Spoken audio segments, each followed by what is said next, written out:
After my ex-boyfriend's family broke us up because they thought my family was too poor, I posted a real estate ad on my social media.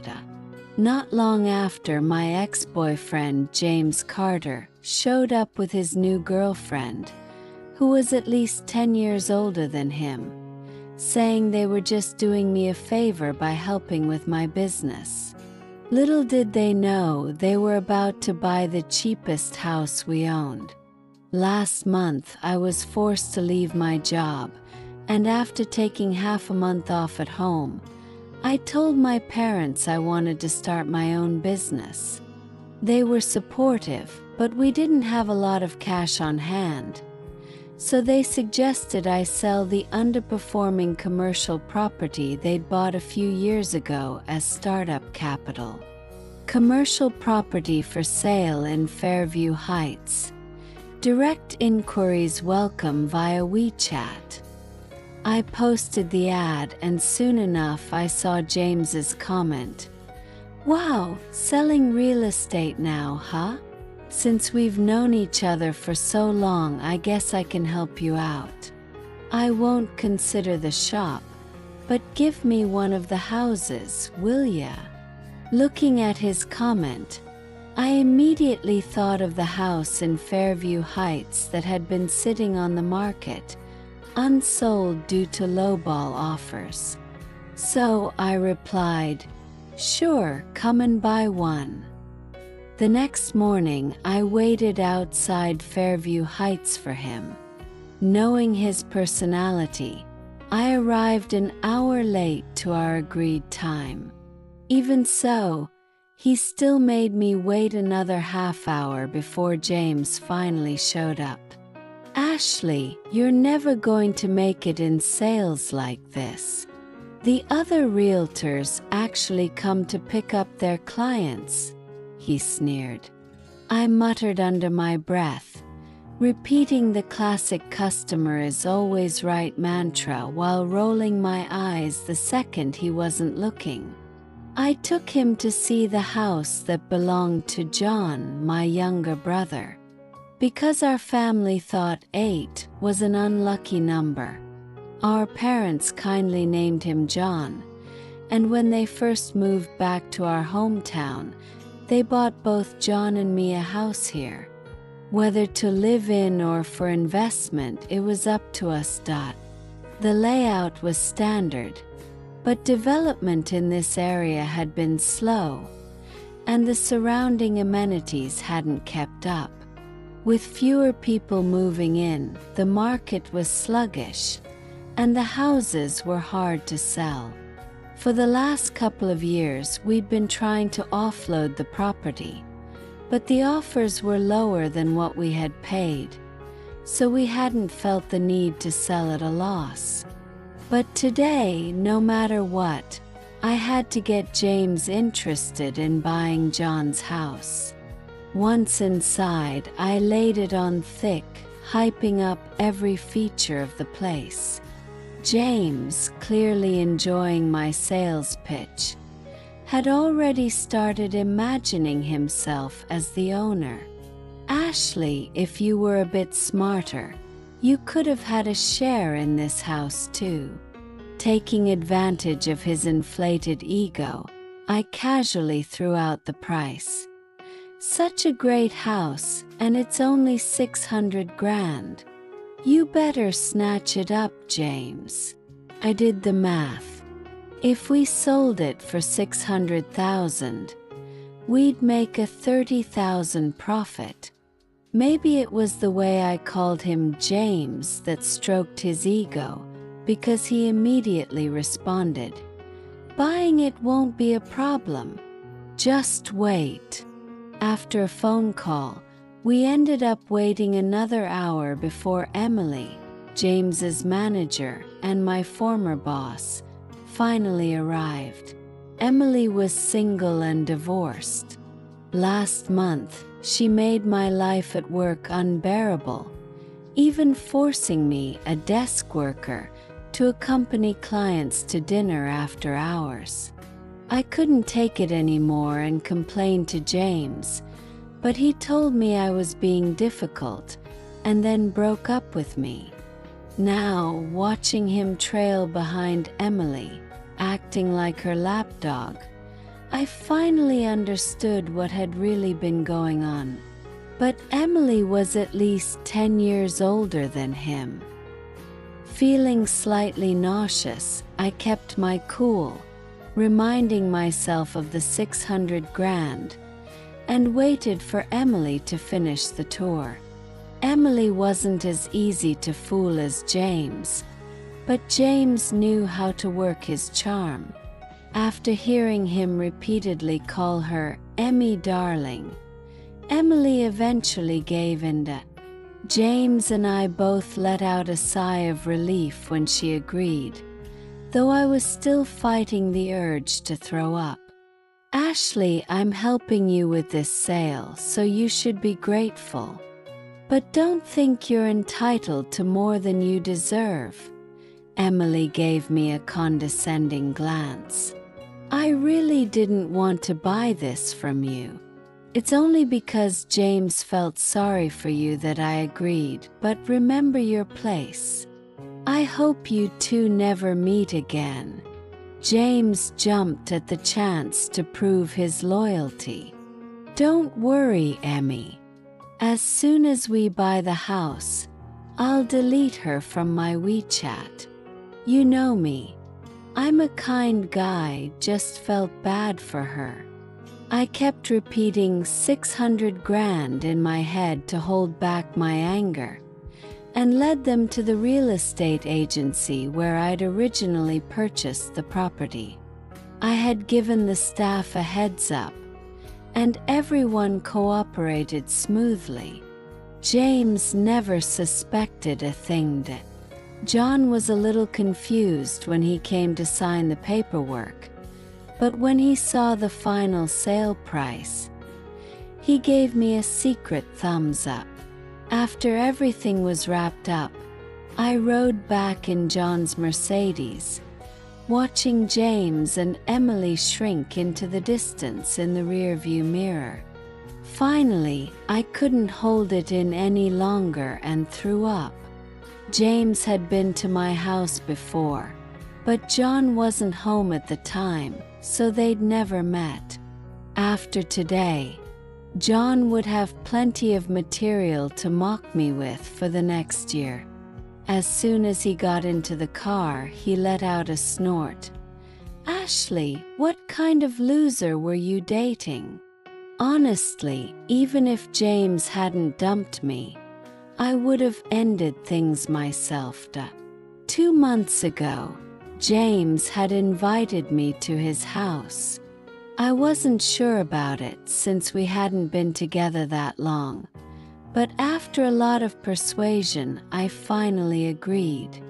For my first visit, I made sure to be polite and prepared, bringing gifts for his mom: a scarf, some skincare, milk, and fruit.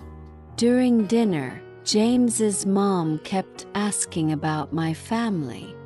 The moment she found out I had a younger brother, her attitude shifted, and she started harping on the fact that James was an only child, meaning everything they had would go to him, while my family's assets would go to my brother. She said that just based on this, James would lose out. Looking around their self-built house, I wondered what exactly they thought James was inheriting. James explained that his father had passed away early, and his mother had held the family together ever since. I'd never judged him for his family situation, but now I found myself being judged. Still, out of respect, I plastered on a smile and went along with it. James tried to smooth things over, constantly signaling to his mom, and for a moment I thought he was trying to help me, but it turned out he had other plans. After we left, James said he'd visit my house the next day. I told my parents about the situation, and after a long discussion, they agreed to meet him, though they warned me to keep quiet during dinner. I instantly understood what they meant. The next day, James arrived at our rundown apartment building on his bike. I watched from the window as he pulled out a pack of cigarettes, surveyed the shabby neighborhood, and then shoved the pack back into his seat before coming up with a single bag of fruit, the exact same kind I'd brought to his house. Disappointment washed over me. During dinner, James casually asked about our family, our house, our car, my parents' jobs, trying to gauge their readiness for me to get married. My parents remained polite and restrained throughout, treating the whole thing less like a visit and more like a reconnaissance mission. By the end, James left disappointed, having gotten no real answers from them. After that meeting, he stopped bringing me breakfast every day and gradually sent fewer messages, becoming distant. Sensing something was off, I hadn't even had the chance to break up with him before he dumped me. But relationships are voluntary, and I had only myself to blame for not seeing his true colors sooner. You can laugh all you want, I snapped at Jonda. But hey, you pulled it off. The house finally sold, John said, trying to change the subject before I got too upset. That's right, but this one's mine. I need the money. As for the other house, you go sell it.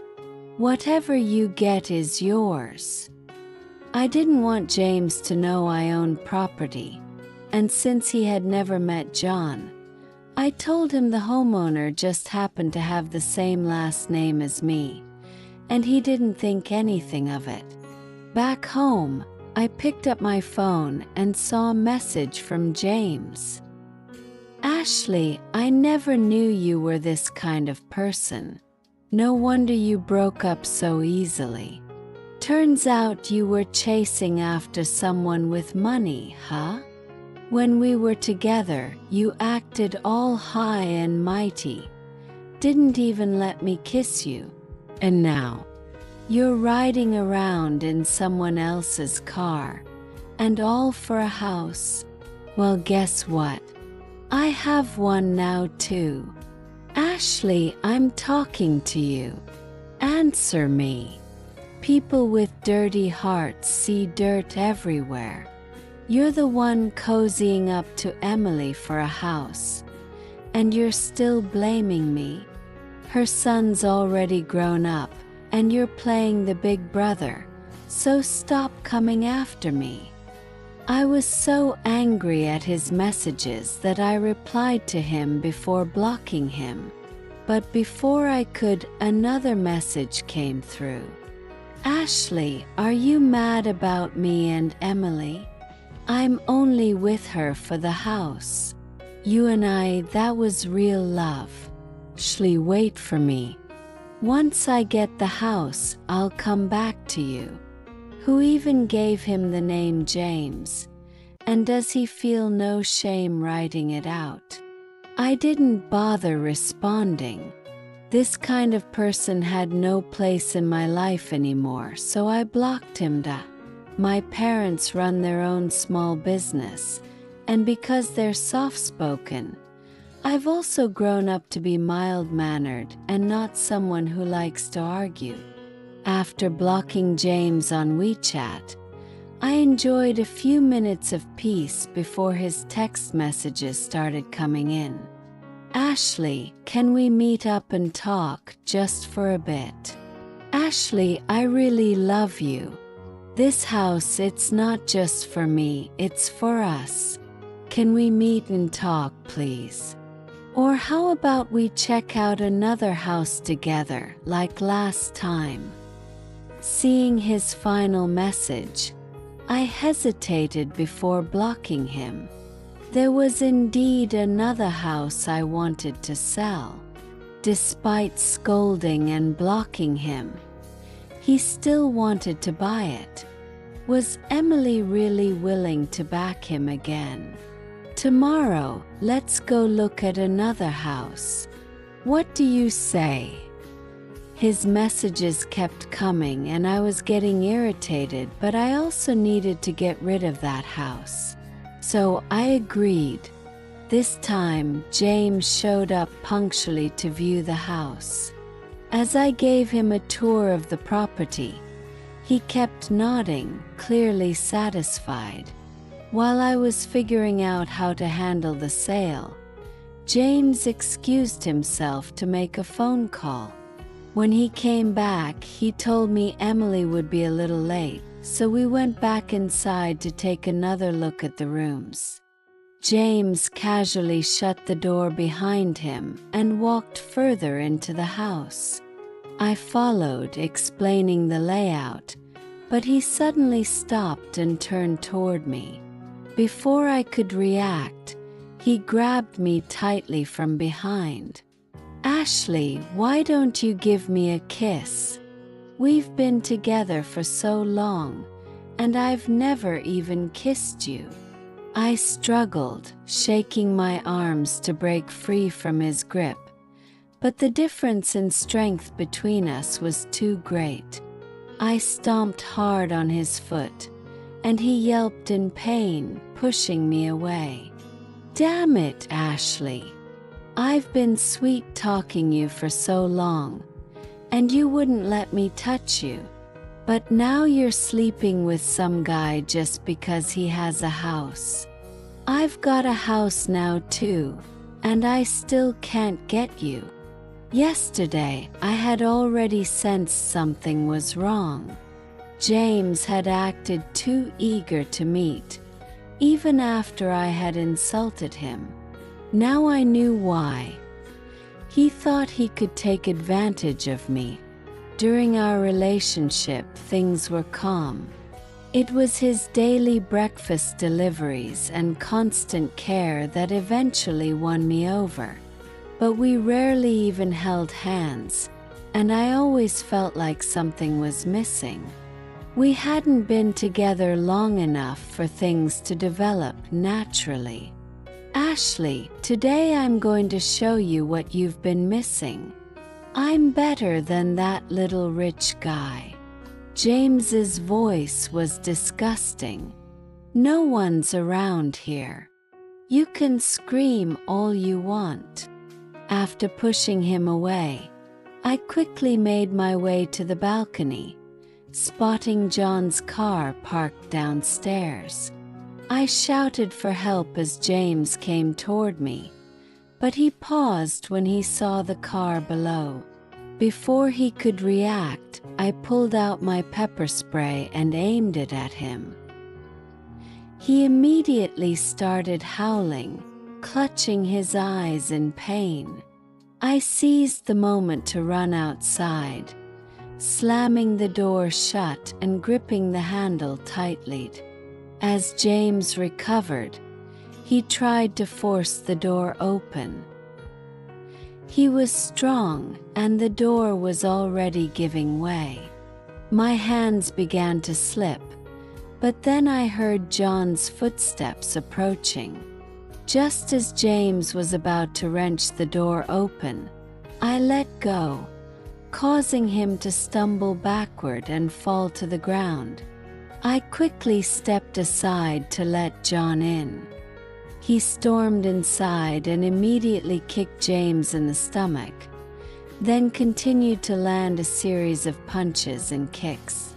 James collapsed on the floor, writhing in pain and wailing. Although John looked slim, he worked out regularly and was incredibly strong. I watched the scene from outside the door, slightly torn. It was brutal, but I couldn't look away.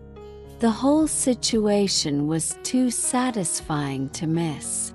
I decided to join in, kicking James twice before stepping back.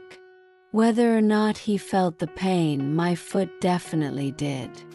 Watching from a distance was much more enjoyable. Once John decided it was enough, he grabbed James by the collar, dragging him outside.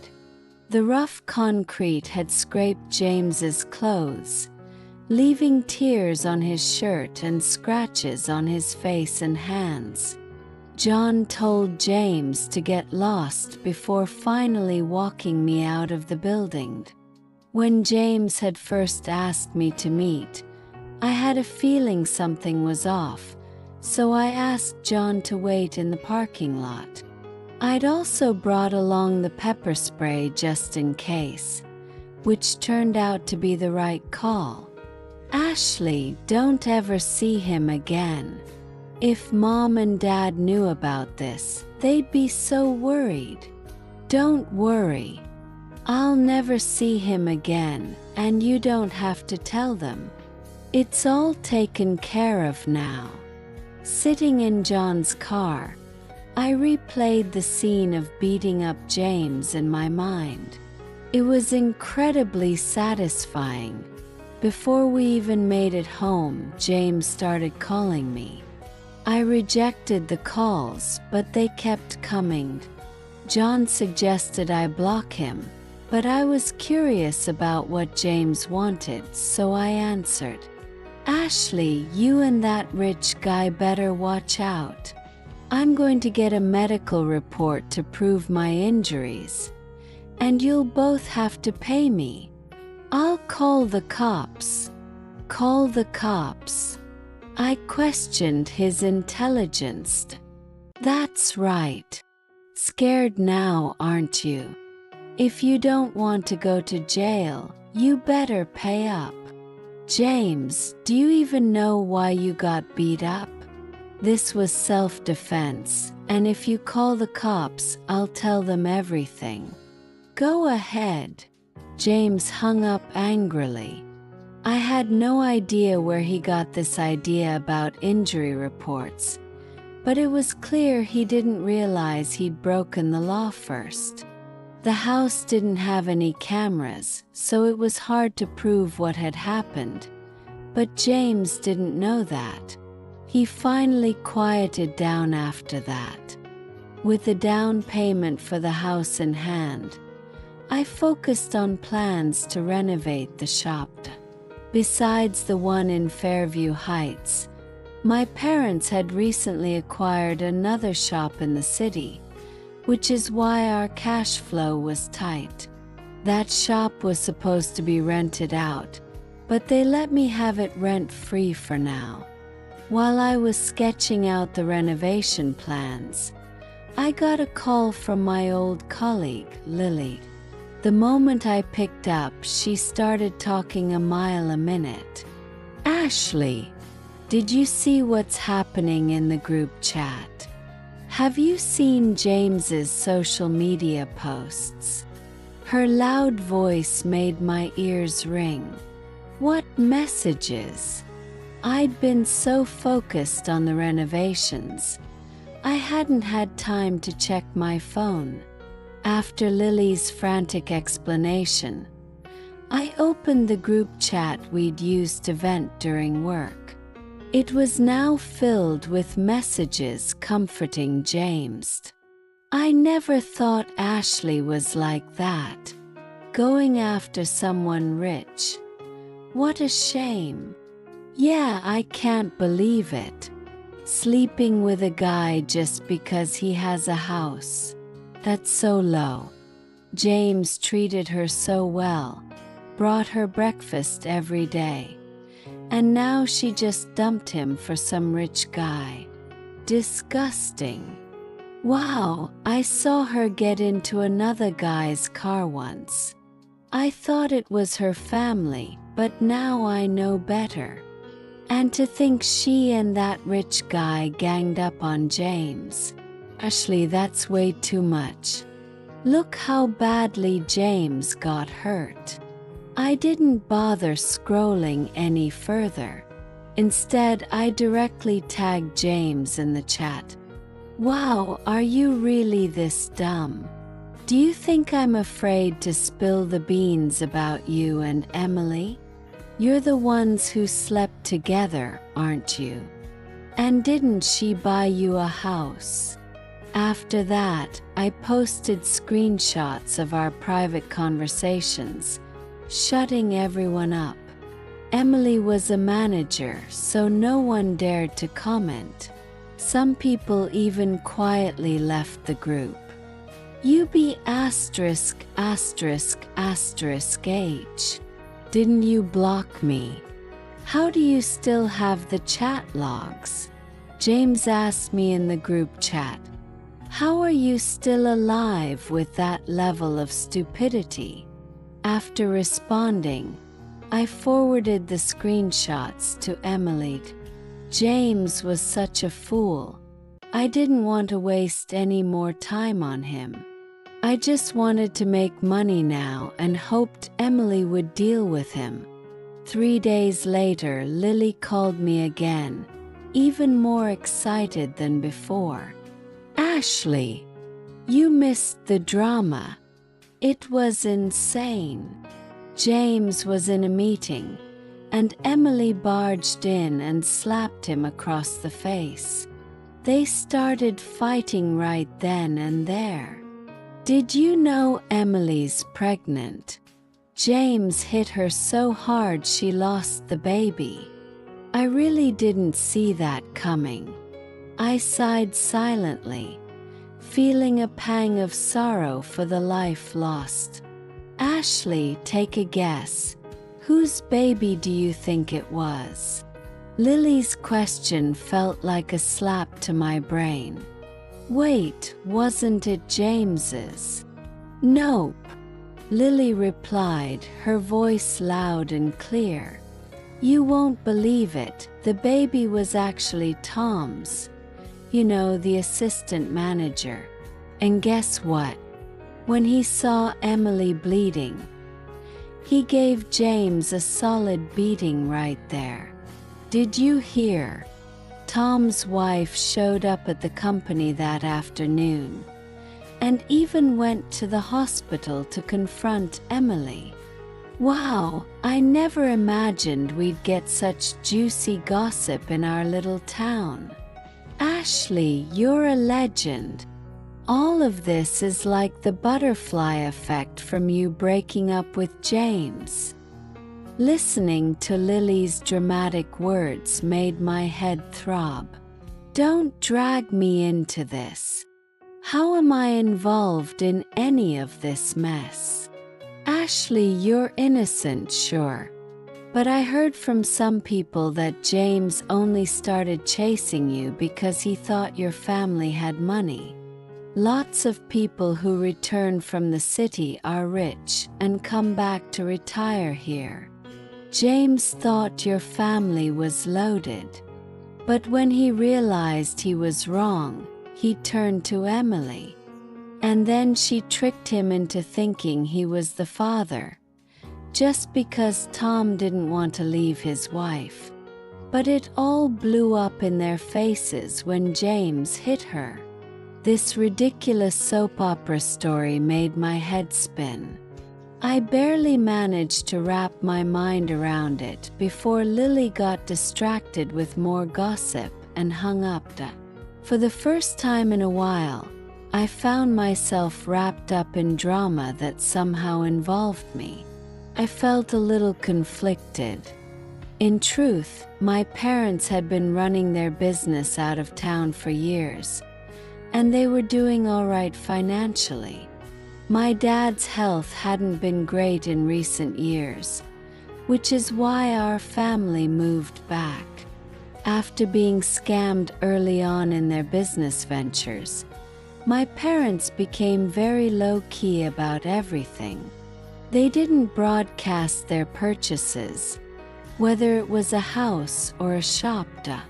These last few years, with the economy being uncertain, my brother John and I had been quietly working stable jobs while our parents took the opportunity to rest and recover.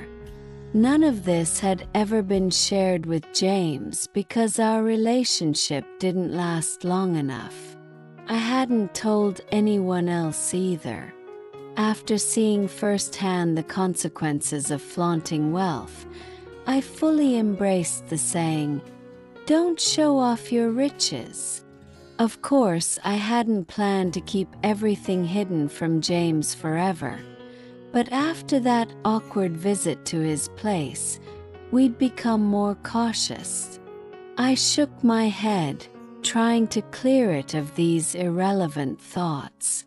James was no longer part of my life, and my priority now was my new business. I threw myself into my startup, traveling back and forth between the city and the town every day. Seeing how busy I was, John suggested I stay at his place since it was closer to my shop. John worked as a teacher in the city, and his apartment was much more convenient, so I decided to move in with him. Following his directions, I dragged my 2 suitcases to his door and knocked. "I'm coming." The voice that answered didn't sound like John's. Puzzled, I waited until the door opened. "Are you Ashley?" A fresh-faced young man opened the door, towel in hand, his hair still damp. "I'm John's roommate and colleague. He mentioned you'd be staying with us for a while. Come on in."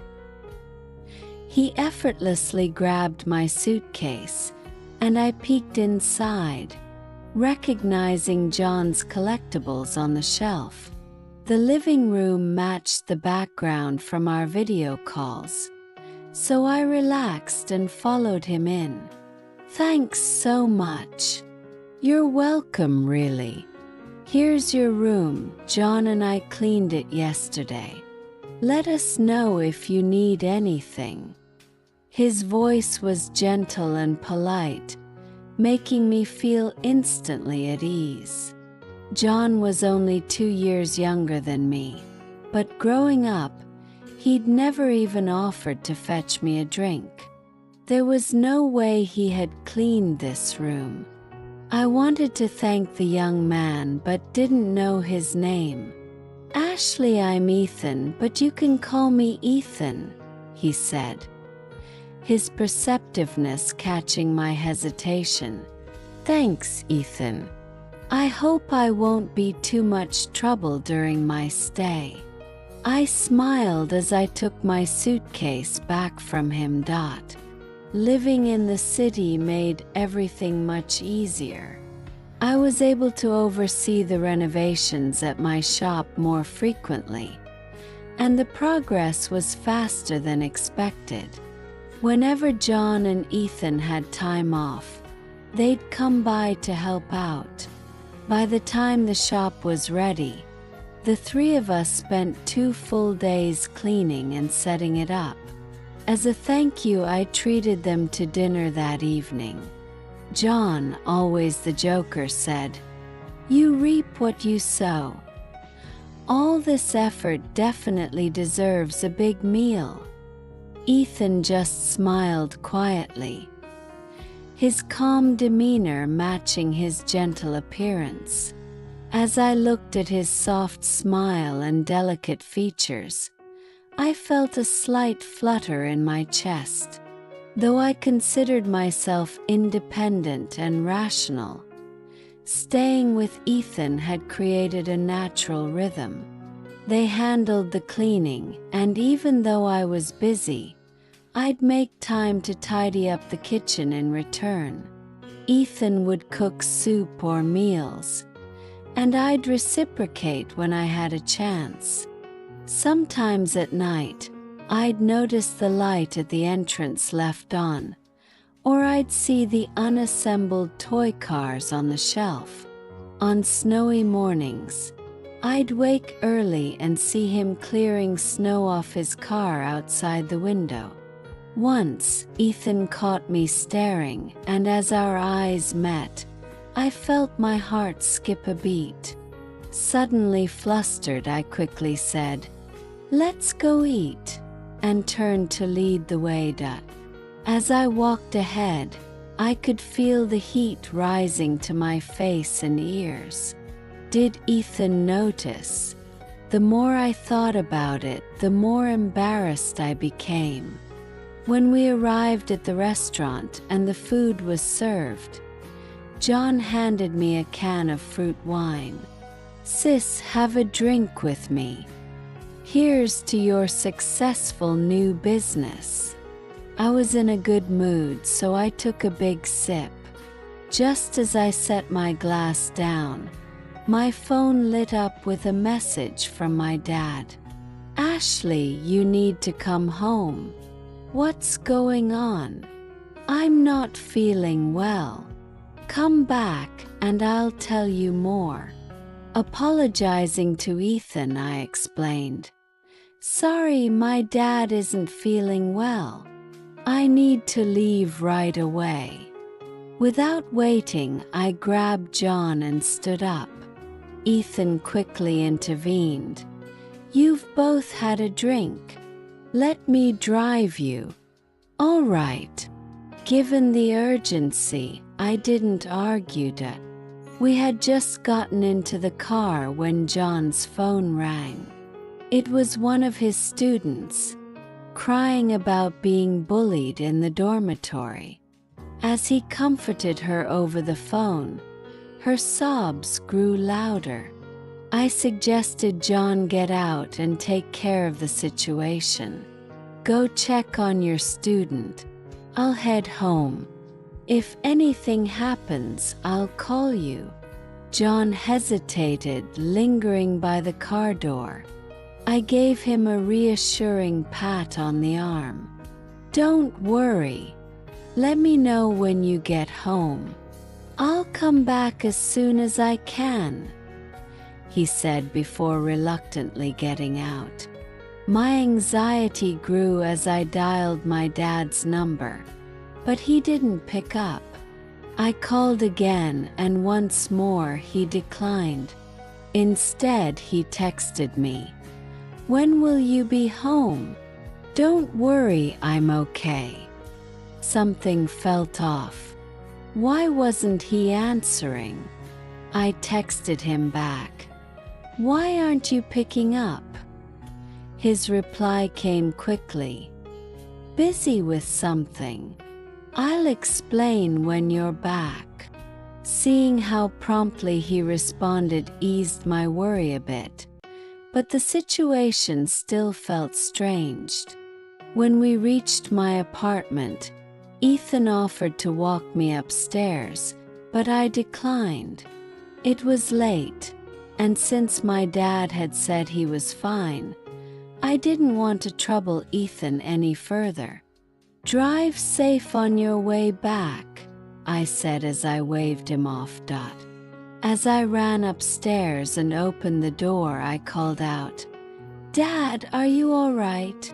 Before I could react, I was yanked inside, and the door slammed shut. It was James. James shoved me to the ground, pinning me beneath him so I couldn't move. He quickly stuffed a rag into my mouth, making it painfully wide, and then clamped down on my hands. Slapping me hard across the face, he shouted, "Damn it, you bitch! If it weren't for you, I wouldn't be in this mess." He slapped me again, the sting burning my cheeks, and I could only make muffled sounds through the rag. I kicked and struggled, but my legs couldn't reach him. Ignoring me, James ranted on, "Ashley, your family has money, so why did you lie to me? Why? If you hadn't deceived me, we could have stayed together. Your money would be mine, and I would have treated you well. Isn't that better?" He grabbed my collar, his eyes wild, and screamed, "Why did you lie to me?" He shook me violently, slamming me back onto the floor. Despite the wooden flooring, the pain shot through me as my head spun, and tears streamed down uncontrollably. Suddenly he paused. "Ashley, it all comes down to your family looking down on me, doesn't it? They tricked me. Well, if they look down on me, I'll make sure they regret it by making you mine. If you're mine, your family's wealth will be mine too. I'll take everything." His words sent a chill through me. I struggled harder, but his grip was unyielding. This was the most helpless I had ever felt. My screams were faint, barely leaving the room, let alone penetrating the thin walls of the apartment. James leaned closer, his face nearing mine, and out of desperation, I headbutt him with all my strength. The pain took him by surprise, and he released his hold on my hands. I ripped the rag out of my mouth, shoved him away, and scrambled to my feet, screaming for help. James, realizing what was happening, grabbed me again. "You bitch! How dare you hit me? I'll kill you for that." He slapped me once more, then clamped his hand over my mouth. I fought back, hoping someone had heard my cries. He pressed down harder, glancing around the room. I knew he was looking for something to tie me up with. Just then, there was a loud pounding on the door. "Ashley! Ashley!" It was Ethan. The old apartment doors weren't sturdy, and with a couple of kicks, Ethan broke through it. Red-eyed and filled with fury, Ethan stormed in, yanked James off me, and kicked him hard, sending him crashing into the table. Without hesitation, Ethan bent down and began pummeling James, his fists raining down on him with the force of a raging beast. I had never seen Ethan like this before. I stood frozen in shock until I noticed the blood on Ethan's hands, and I finally cried out, "Ethan!" My voice was drowned out by James's groans, but Ethan seemed to hear me. He stopped, turned around, and pulled me into a tight embrace, trembling as he held me. I felt his shaking and gently patted his back. "Ashley! Ashley!" His voice cracked as he called my name, tears threatening to spill. "I'm here, I'm okay," I whispered, pushing him back slightly. "My dad! I'll find him. Just sit here, don't move." Ethan gently placed me on the couch and went to look for my father. James was on the floor, barely moving, groaning in pain from the beating. Soon, Ethan emerged, carrying my dad out from the bathroom. "Ashley, call 911 and an ambulance." I lay in a hospital bed, still arguing with John. "I just want to stand by the window for a bit. Get some fresh air." "Nope, you're staying right there. I'm scared for you." John refused to let me move. "Wait for Ethan to come, and he can help you look out the window. I've been lying here for a week. Even the doctor said I could walk a little." "Not until Ethan's here," John insisted. "What does he have to do with anything?" "Move aside, John. Speak of the devil, here he comes. Now I'm off to check on Dad," John said as Ethan walked in. Ethan sat down beside me, straightening my blankets. I sighed silently and resigned myself to lying back down. James's sentencing came quickly. He had been under the impression that, during our earlier confrontation, there was no surveillance in the house, which is why he thought he could get away with everything. But we did have cameras installed, and the evidence was undeniable. He was found guilty of assault and attempted rape, with the severity of his crimes earning him a 10-year prison sentence. That night, James had followed my dad home, knocked him unconscious, and locked him in the bathroom, using my dad's phone to lure me back. Thankfully, Ethan hadn't left after I went upstairs. He sent me a message asking how things were going, and when I didn't reply, he got worried. After hearing my faint cry for help, he rushed in to save me. I later asked him what he would have done if I hadn't had a chance to scream. He calmly told me that he had already planned to come upstairs and check on me when I didn't answer his message. My dad wasn't seriously injured, and after a few days of tests and recovery, he was able to leave the hospital.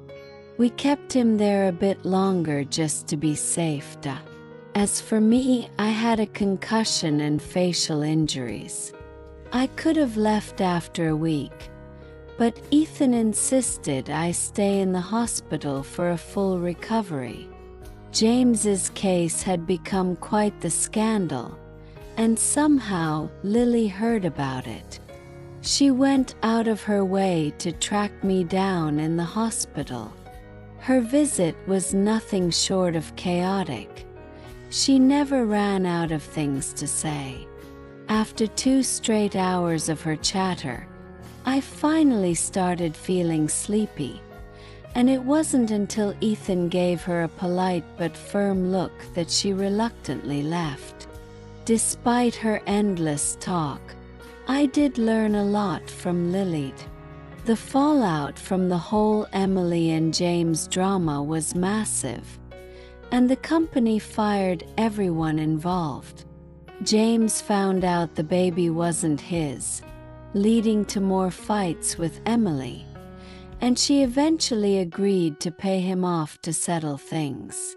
They even went back to the real estate agency, trying to cancel their contract on the house they'd bought, but the agency wouldn't refund their deposit.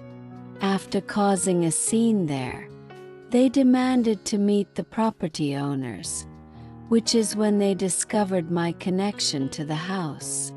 James later found out that all the properties I had posted on social media belonged to my family, and when Emily couldn't give him the money, his anger led to the terrible events that followed. Lily shared more gossip with me afterward. James's mother even confronted Emily, trying to get the house back, but Emily, fed up with the harassment, had someone break her leg. In the end, I didn't sell the house to Emily, but I didn't have to return the deposit either. After 2 weeks in the hospital, I was finally discharged. My follow-up exams were all good, and I dove back into running my business. Once my shop was stable, John and Ethan started dragging me along to the gym with them. I always thought of Ethan as slim, with his clean-cut looks and gentle demeanor. But when he showed up in his workout clothes, revealing the outline of his abs, I realized he wasn't just a little brother anymore. "Ashley, what are you doing?" John teased, looking at me with mock disgust. "You're acting like you've never seen a guy work out before." I chased after him in embarrassment, But as I ran, I bumped into a firm, warm chest. "Careful, Ashley," Ethan said, steadying me with one hand on my arm and the other gently brushing my hair. I looked up into his soft eyes, where stars seemed to twinkle. This guy hasn't called me sister in a while, has he?"